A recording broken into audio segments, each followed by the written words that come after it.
What's up, Mr. Jason? Figured What's we. up? What are we doing? We're doing a little quick update video because we've been kind of quiet lately, and figured we would Busy working? busy.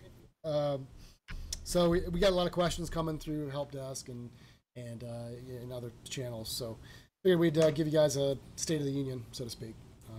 Probably going to be Jason heavy because he's been the one doing most of the work. So don't know where you want to start. What do you think? Why don't you answer some questions first? All right. Licensing. We got a bunch of questions about that. Basically, there's been some changes. We talked about. We didn't really clarify what standard is. I mean, it's enumerated on the website, but we wanted to make sure that people understood that if you do decide to go to standard, there will be upgrade paths for that. If you want to do a la carte type updates or upgrades, we add exchanges essentially. I don't know how that's going to play into the whole rest of the cloud stuff, but I know that. But you're going to be able to add on to that license should you want. Yep. The VIP thing is essentially, we tried the best to give everything possible to get somebody to jump on early, to get those benefits now. Certainly, Pro is pretty full featured. It's just you get a better deal buying VIP now, but that shouldn't hold you back. If you're not a professional trader, if you just want to, you want to get in, now at a cheaper price for standard, we do have. I think it's 15% off or 10% off, something like that. Mm-hmm. And all those deals are going to stop when the product launches. So we're Yep. going to go back to standard pricing or pricing. Pre-launch pricing. Correct. Well, and the difference with the VIP thing is that is specifically a package that will go away.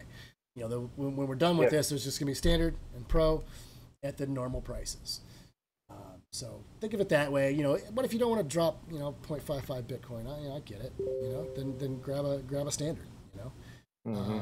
So that's fine. So we had that question a few times, which kind of leads us into the whole cloud versus local and how some of this breaks down. And we know, Jason could probably speak to this better, but we had some issues with the way we were getting historical calls. We're mainly dealing with Binance now. We're going to support a lot of exchanges, but right now we know that Binance is the big kahuna, and Yep. we know that if we focus on that, that's a really good, ground level. But he's objectified all of that, so really, it's more of a translation thing to add an exchange. Is that correct? It's not like a big deal. It's more like being able to talk to that specific exchange and translate that data into the database, right? It's not. Yeah, it's not like a huge deal, right? I mean, I've built the plumbing basically to, I guess if you want to use like an analogy to kind of run through a central point for all this stuff. So, the idea is that once you activate a bot, you're going to tell it what exchange you want to use, and then it's going to use that in the code, right? So Binance and Bittrex are still in there, but yeah, I think the thing is that we want to use Binance because they are the big fish right now, and they have all the volume. So we want to really focus on nailing that, and that's going to help us define the rest of the little bits and things that we're going to be connecting together in the bot. And then once we have, their sort of all their objects and components and everything, wired in the way we want, then it's just as simple as basically almost like cloning those over. You just adapt them a little bit to the other exchanges. So we've already done this for some things with, like I said, Polo and Bittrex and everything. So, it's not, it shouldn't be too difficult to, add in BitMEX when we want to, or, whatever. I think the thing will be to kind of, we'll get more of a sense when we talk to people more once we start issuing the betas of, which ones are really high on their list. And then we take that and kind of combine it with like, what are the top 10, on volume and, everything, and, just pick out of that list basically and just keep adding them as we go. Right. So I mean, and the core reason why we're doing this video with just us two, right, is because there's a lot of work being done behind the scenes that isn't necessarily sexy to talk about or to make videos on, but people need to know. So that being said, the multiple exchanges isn't really the thing that's been going on. It's really the database structure and kind of how we had to jump ahead into that part of the development that we thought we were going to be able to wait till later, but turns out that we don't have that kind of time. Because you were saying there's these historical calls and it's just the data's not there, and which breaks your back testing if you're going back far enough. So talk a little bit about the solution that you've implemented and how we're going to go forward with that. Yeah, I think, my experience has been, over the past while that I've been working in tech has always been building big web systems. So, built big things for like Citibank. I was on this team that originally built Orbitz back, during the late .com and everything. So, it's like, that's just kind of the projects that I've worked on. I worked on a lot of little startups and things too, but, it's like when I had to work for the man, it's like, I've worked on a lot of these big projects, big databases, clustering, all that kind of stuff. So, it's like there's a level of like control and simplicity when you sort of have a centralized point for some things. I mean, we're totally, we're into all the decentralized stuff and everything. We love it. Obviously crypto is, that's one of the big strengths. But for some things, when you build a product against somebody else's API or something, it's like you're at the mercy of their API. So for me, it's, I'm always like, well, screw that, let's just get the data and do it ourselves type of thing. You can't just get that. You can buy it from some companies. It's usually in sometimes questionable formats and things. So,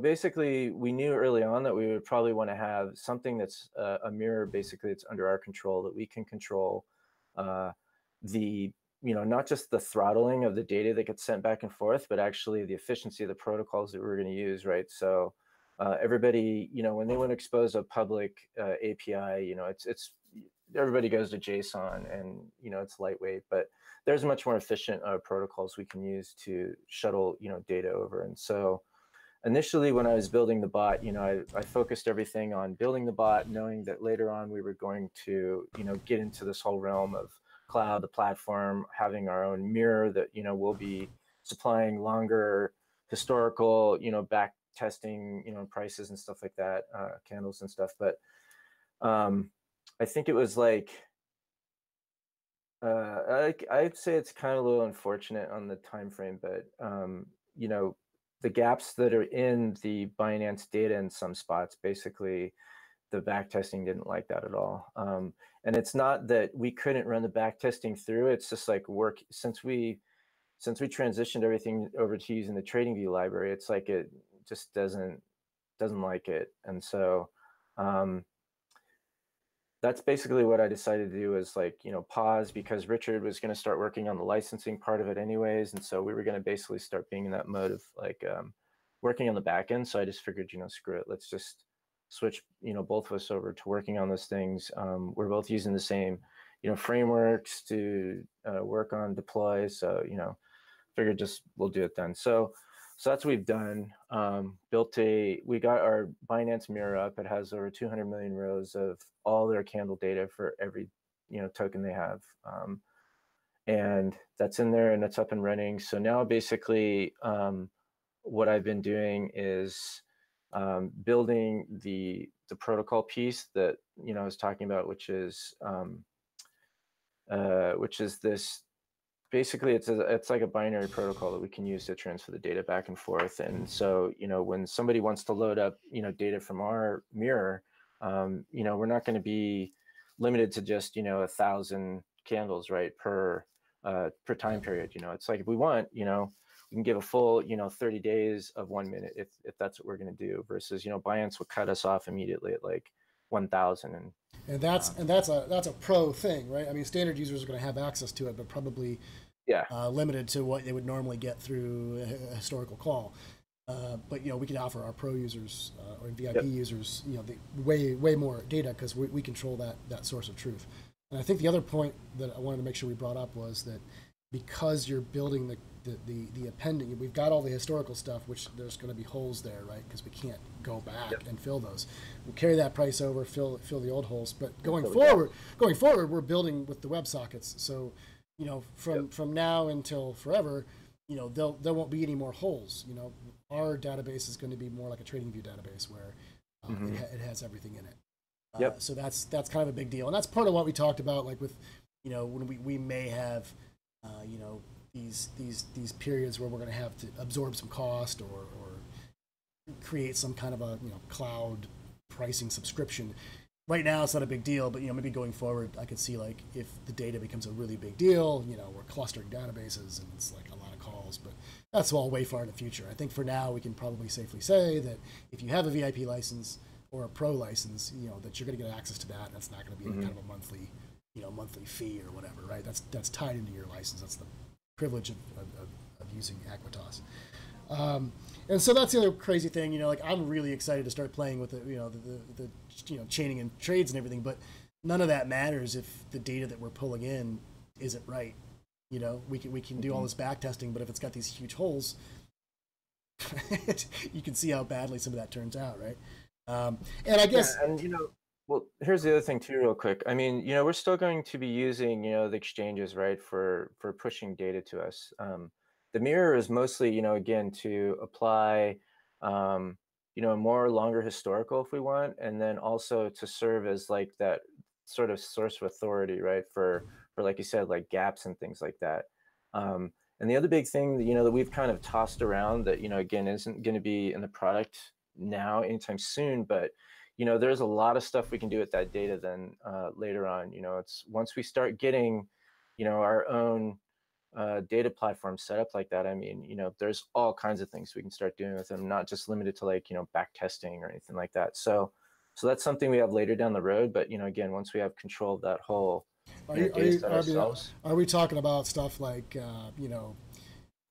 sentiment analysis tied into the Yes. same? Yeah, you're cross-referencing things, and Yep. that's cool. That would be pretty interesting.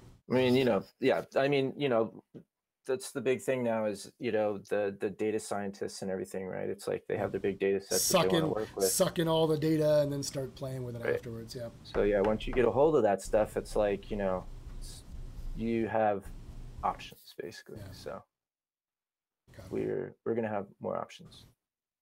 So that's kind of the big thing, right? So that takes a lot of work, and it's work that we thought that we would be doing in phase 2 of this when we decided that all the local stuff works great, and we're going to move on to cloud implementation. Well, it turns out we kind of had to start building some of the cloud implementation a little early.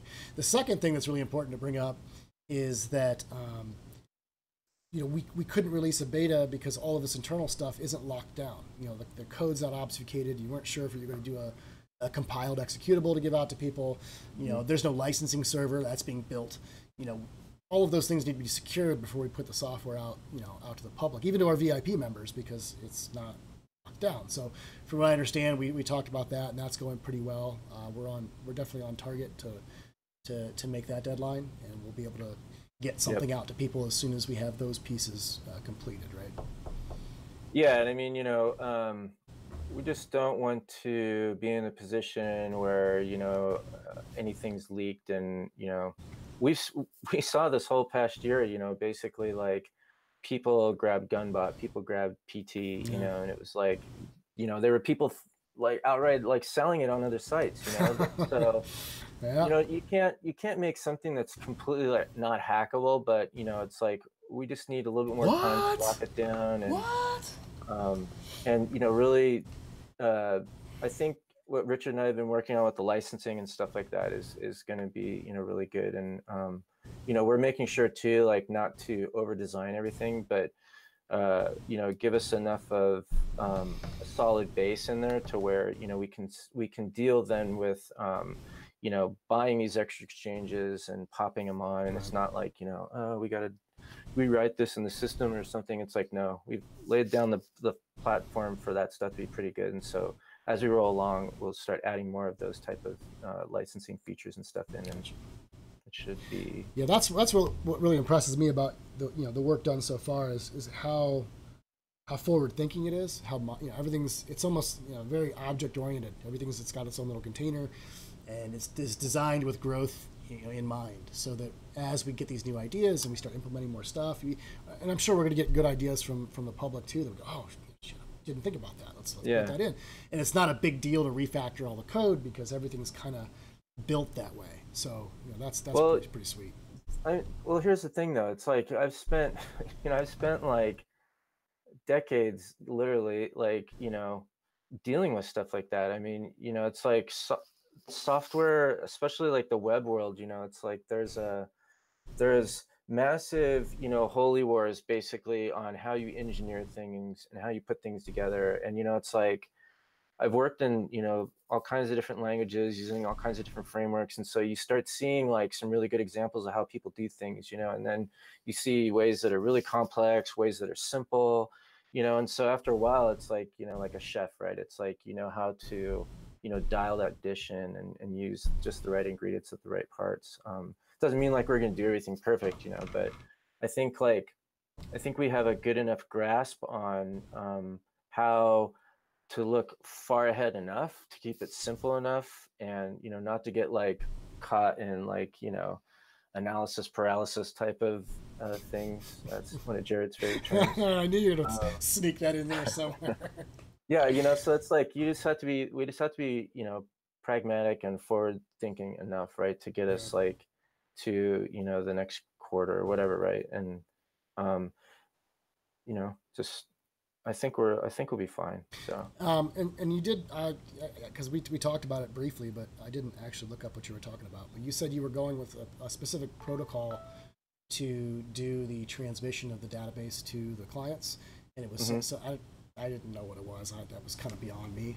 If you want to talk about that real quick, because that's kind of interesting. It's not just raw data, right? There's some kind of compression or something. Yep. Okay. Yeah, I mean, we have a couple options. The one that's easy for if anybody's interested in it to understand the most. I don't know if this is the one we're going to use, but we have a couple options. But there's a protocol called message pack. That's what it was. Yeah, just the idea of it is like you can compress down. JSON is literally streams of characters, right? Well, you can compression algorithms. What they do is they identify the characters and things that are like in a stream of data, and then they can represent those in bits. And so what would take you like 20 bytes to describe something, you can compress down if there's enough duplication of like any other letters, like any right? other like any other kind of compression, down to like a couple bytes, right? So you can imagine with pricing data and things like that, where we have lots of ones and zeros and threes and fours and things like that, that lots and lots of repetition, right? We can compress the shit out of all that stuff, so we'll use something like that. There's a couple out there, so it's really like, again, trying to use the one that's going to give us the best bang for the buck and least amount of time spent, and that has really good like developer community around it and stuff like that, right? So the projects keep being updated and things like that. So and to clarify too, we're talking about historical data, right? We're not talking about any of the live trades, paper trades. All of that's still going to be using the streaming WebSocket data from the exchange locally. Yeah. And your local, from your bot to the exchange. We're basically solving this problem of when you saw the first video I made, where it's a 20-minute seed. It's because it's got to call the exchange and get all this data. It's like if we're doing it ourselves and we have our own source of truth, that's going to be better as time goes on compared to what you would get directly from the exchange, and it's going to be faster. So. I mean, we should see like a 4 or 5 fold increase on that. That'd be huge. 20 minutes, you compress it down to like 4. I don't know, maybe 2. It depends, right? Yeah. So, I think we'll paste some of those results out to the forums and stuff once we have some of the tests coming in basically for that. But one more another question that came in through our help site was the guy was asking, do I have to pay for version 1.5 and version 2 down the road, and will fixes for Pro and VIP be without additional cost? Right. So the answer, So here's the thing, right? It's like we're makers of things and we're users of things, and so you know, when we have to go out and buy like, you know, Photoshop every time, we have to rent it every year, you know, it's kind of like bullshit, you know. It's like we we want to have a way that we can keep, you know, money coming in so we can keep building things going forward, but we also want to have a way where it's like we're not forcing everybody to, you know, like to pay a rental fee every year or something. And that's why we offer it actually. And you know, we'll always offer the fact that people can be able to buy a license, right?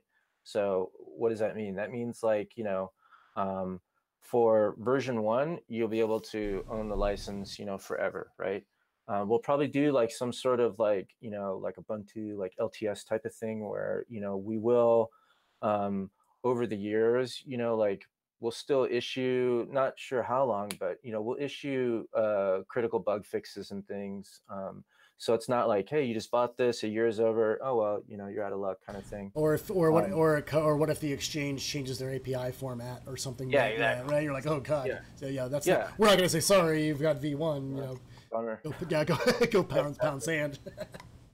Yeah, I mean, and you know, there's gonna be a point, right, for that long-term support, you know, where it's like it will cut off to where, I don't know, you know, at some point we might not be issuing, you know, that stuff anymore. But or you know, or the or goal stuff is like you know, supporting new exchanges on the old versions. You know, when the Binance Dex is out, or when right. the next big exchange comes. You know, we may not have the resources to go through and support that for every old version, right? Major old No, we versions. won't. Yeah. No, So that's a really good point. Is like, you know, say like you know, yeah, we're V1 and then, you know, we're targeting like 12 to, what do we say, 12 12 to to 18. 18 months or so to be like a, you know, like a major version, so version 1 to version 2. um, Minor versions are in between all those, right? So 1.1, 1.2, 1.5, so on, right? um, so, you know, say like we get to, you know, 20 months out and Binance, you know, turns on the DEX, right? Probably version 1 probably will not get it. That's probably going to be like a version 2 territory, obviously, because, you know, again, like um, you want to be able to, you know, to straddle that line and be able to still provide the new things going forward, you know. And in order to do that, it's like you can't just keep, you know, like throwing everything into, you know, the older versions and stuff. So I think the bottom line is that, you know, again, we are developers and users. We've gone through all that crap, you know. I'm not totally into the whole rental thing. I get it. um, I think a lot of these companies abuse that stuff, and so we want to be fair about it, and we want to make it so, you know, people don't feel like they're getting ripped off, and critical updates, you know, still get addressed, and things like that. So cool. So yeah, the $64,000 question is, you know, we're 2 months away from September. How are we looking for, you know, the VIP version that we're going to be able to give out to, you know, do some actual trading on? Are we're still on target for that, right? yeah, that's still our goal. September is our goal. Not sure if it's the 15th, you know, Mm. or the following week, but you know, we're definitely shooting like, you know, our internal goal is before the end of September. So you know, we'll see what day that exactly is going to be. It's not going to be the first, obviously, but you know, we'll know more as we get closer to the 15th on, you know, where we're going to be with everything. Um, you know, as it stands, pretty much like the majority of the code is in there. Paper trading does work. So what we've been doing, that we started, you know, at the end of last month, is basically stepping back and kind of doing another iteration over things, and tightening things up, right? So we kind of go through and, you know, we blast through like a bunch of code, you know, to like, you know, 80%, right, of like where we want to be with it. And then, you know, it's like once you put something in, it affects other things, right? So it's like you get this piece popped in, and then you're like, okay, cool. Now we got to go back and, you know, sort of like refine this and, you know, reconnect that and stuff. So, so basically, when we did that with the back testing, that's what kind of kicked us into this, you know, back end mode, which is like, okay, well, we want to make that really tight and everything and solid. Then, you know, we need to get this data part, you know, fixed and working correctly. So once this data stuff's, you know, done this week, then we're going to get back into that mode. Sweet. Um, And we're leaning towards a package executable as opposed to yeah, obfuscated Java. yeah. What I'm going to end up doing is we're going to end up probably releasing, yeah, binaries for each platform, so native binaries. You know, we do all of our coding right now mostly in Java, and so it's just like, I don't know. You know, we've gone through it in PT. I've done Java development, you know, a lot in the past and everything, and I think just, you know, what we've seen is people get confused, is like, oh, what kind of JDK do I need or whatever, or you got to download this extra stuff, and it's just like, I've never ever liked that anyways. You know, it's like I just like getting one thing to download and then I run it. You know, so we'll provide, you know, we'll provide native binaries that'll run on the Mac, that'll run on Windows, and then also I think we're going to target like Ubuntu 16 basically as our kind of base for Linux. So none of it will require like a GUI, you know, out of the gate. We're using everything in the browser basically to connect to, you know, the server that's going to run. We've experimented with, you know, we do have code that runs actually GUI stuff and everything, but still ways off on that. But yeah, so I mean, anybody, you know, they should be able to run it on, you know, even like on a Mac or Windows, you know, hosted VPS, and you know, if they know how to set it up, they can, you know, SSL into their web server, or, you know, we see a lot of people just connecting into like a Windows like hosted machine and running the browser like through their browser, you know, type of stuff. And you know, so we still have, you know, a few staff members at CPB that can still help. If, you know, we're going to try to make this, the goal is to make this as easy as possible for everybody. But you know what, if you still don't feel comfortable with your, you know, the VPS or whatever, you know what, we'll be able to provide that service as well. So yeah, you know, we're trying to make it as good as possible. So yeah, and that's all precursor basically to then, you know, once we launch cloud, then, you know, once you buy a license, you'll be able just to click some button. Right. Yeah. Spin up an instance. Right. Sure. Yeah. Satisfy all your dreams and whatnot. So, yeah. All right. Cool. Well, anyway, yeah, we're close to a half hour. So, I think that was. Yeah. There's one other thing too that we had somebody asking us, which I want to just kind of put out there, was accessibility. And so there's really two things in that realm, sort of. There's accessibility and then there's translations, right? So accessibility, I've done actually a lot of work on mobile on that, and it's a good thing, but it's really hard for us at this point to do that because of the fact that we have, you know, most of all the front end stuff in, you know, HTML5 and everything. It's just doesn't make it as easy as a lot of native mobile stuff that I've done. So we're kicking accessibility down the road a little bit further because it's kind of a bigger thing and you want to be able to get it right. That being said, for the translation stuff, Eric is working on Japanese and Korean right now. So we will see before the end of the year, we will see local translations in those two languages. And then also we have somebody that we're working on for like a Turkish translation and things like that. So after we do the launch of the bot, you know, we'll do some more features and bug fixes and things. We should see around like a November-ish timeframe to start seeing some of those translated services. And then probably, you know, sometime next year when we get a little bit of a break, we'll be able to apply more time to it. We'll start looking into the accessibility stuff and everything. So how are we going to take a break in the middle of moon season, Jason? I don't see it. I don't know. I'm just, you know, putting it out there. All right. Hoping. All right, cool. Well, so you know, hopefully that answers a few of the questions, and you know, kind of why it's been quiet. We've gotten asked a few times, you know, about how many licenses we've sold. If I told you, I would have to kill you. You know, we're doing okay. We're not sold out. You know, there's still an option there. We'd really like to leave it open as long as possible, just because that way everybody that wants to get in can get in. But it has to end. You know, at some point we got to pull the plug on it. So we just want to basically make something really quick. We understand that it's, you know, not super exciting. You know, it's, if you're still awake, you know, thank you. But we need to, you know, put it out there. What's going on, what we're doing, and where we're at, and some of the real challenges that we're going to face, you know, building something like this. I mean, it's not easy, you know, but definitely doable. So I'm pretty excited.